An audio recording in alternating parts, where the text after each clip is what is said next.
kaibigan, maligayang pagdating sa aking bagong explanation video.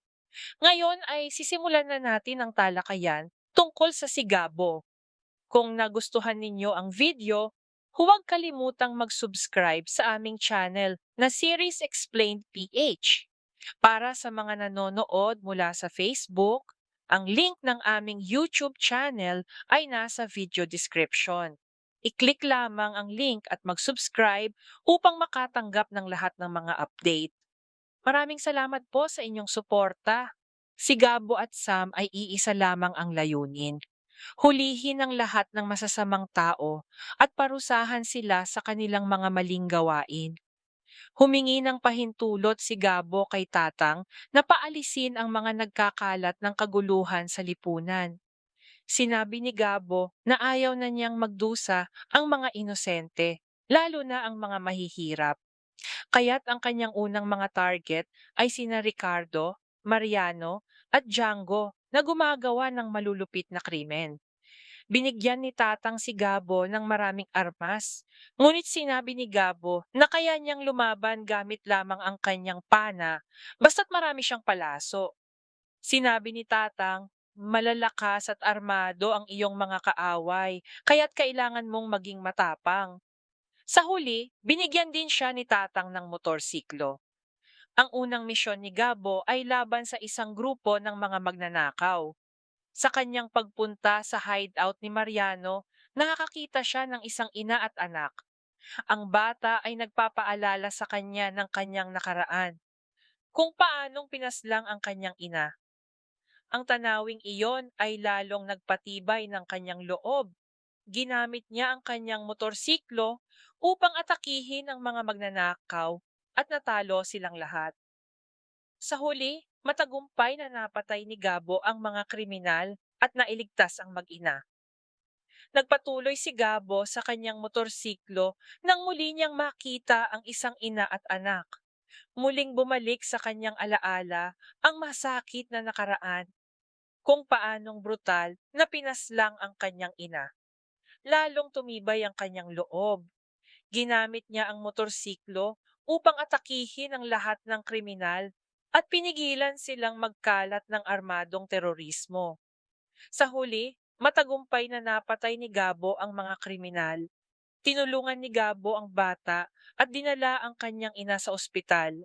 Dahil wala na ang ama ng bata at malubha ang sugat ng ina, labis na nahabag si Gabo. Sinabi niya sa bata, mananatili ka muna sa akin. Sa ganitong paraan, inaampon niya ang bata bilang sarili niyang anak.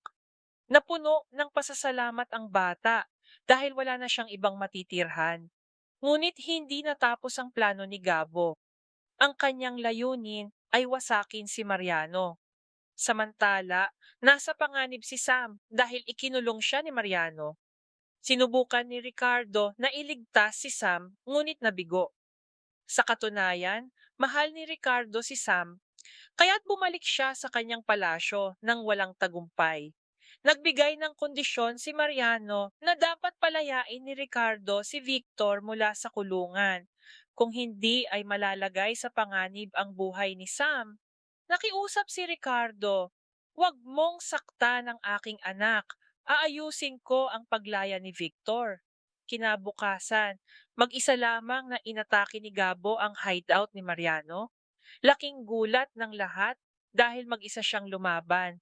Nais sumama ng kanyang mga kaibigan na sina Tikla at iba pa, ngunit nagpunta si Gabo ng mag-isa. Sinabi ni Gabo sa kanyang mga kaibigan, hindi kayo maaaring sumama sa akin. Ayaw kong malagay kayo sa panganib. Kaya't wala silang nagawa, kundi sundin ang kanyang utos.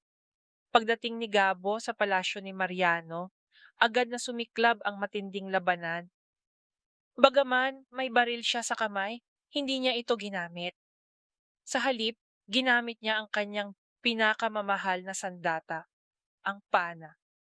Tahimik at tiyak, tumama ang kanyang mga palaso at isa-isang bumagsak ang mga tauhan ni Mariano. Sa wakas ay nagtagumpay si Gabo na palayain si Sam at dinala siya sa kanilang gintong lupain. Doon ay mas nakilala nila ang isa't isa. Nagulat si Sam at nagtanong, bakit patuloy mo akong tinutulungan? Naroon ka nang mahuli sina Victor at John, at ngayon iniligtas mo na naman ang aking buhay. Kalma namang sumagot si Gabo, ginagawa ko lamang ang tama. Lahat ng masasamang tao ay dapat parusahan. Namangha si Sam sa mga salita ni Gabo. Sinabi niya, pareho ang ating layunin. Gusto kong mawala ang lahat ng masasamang tao, lalo na ang pumatay sa aking kapatid. Kaya't nagpasya silang magtulungan. Sinabi ni Sam, hindi ba't maaari tayong maging magkaibigan? Ngunit sagot ni Gabo, ikaw ay pulis, ako'y isang karaniwang tao. May pagkakaiba sa atin. Tugon ni Sam, walang problema. Ikaw ay karaniwang tao, ako'y pulis. Kung sabay tayong lalaban, magtatagumpay tayo. Pagkatapos ay nanghiram ng telepono si Sam kay Tikla at ipinaalam sa kanyang ina ang nangyari. Makalipas ang ilang sandali, dumating ang ina ni Sam. Matatag na sinabi ni Gabo na walang sino man ang maaaring sumama sa kanya dahil ayaw niyang malagay sa panganib ang kanyang mga kaibigan. Kaya't wala silang nagawa kundi sundin ang kanyang utos.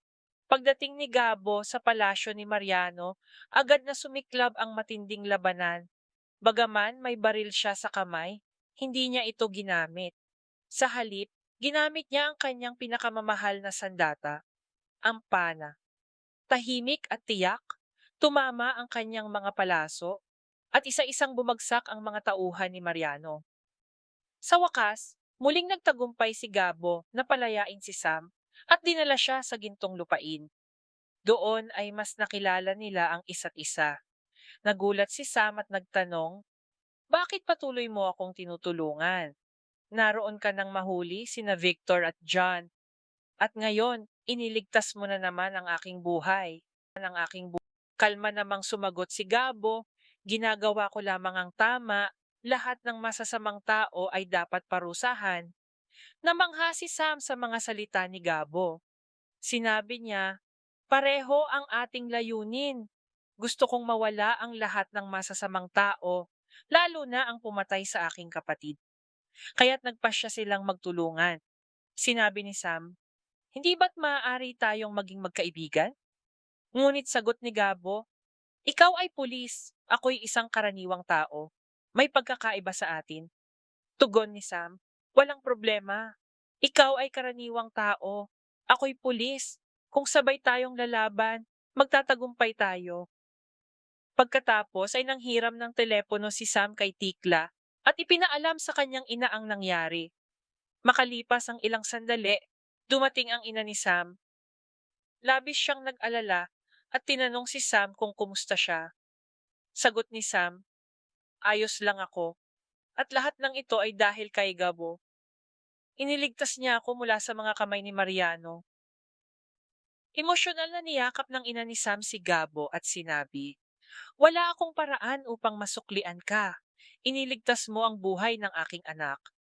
Mapagpakumbabang sagot ni Gabo, ginawa ko lamang ang tama.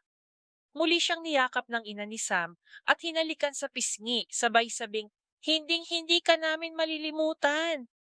Sa huli, tinanong niya si Gabo kung saan siya nagmula. Diretsong sagot ni Gabo, ako'y mula sa gintuyang lupa. At doon nabunyag na magkakilala pala ang mga ama ni Gabo at Sam. Maraming salamat sa panonood ng buong video. Para mapanood ang susunod na episode explanation, huwag kalimutang mag-subscribe Series Explained PH channel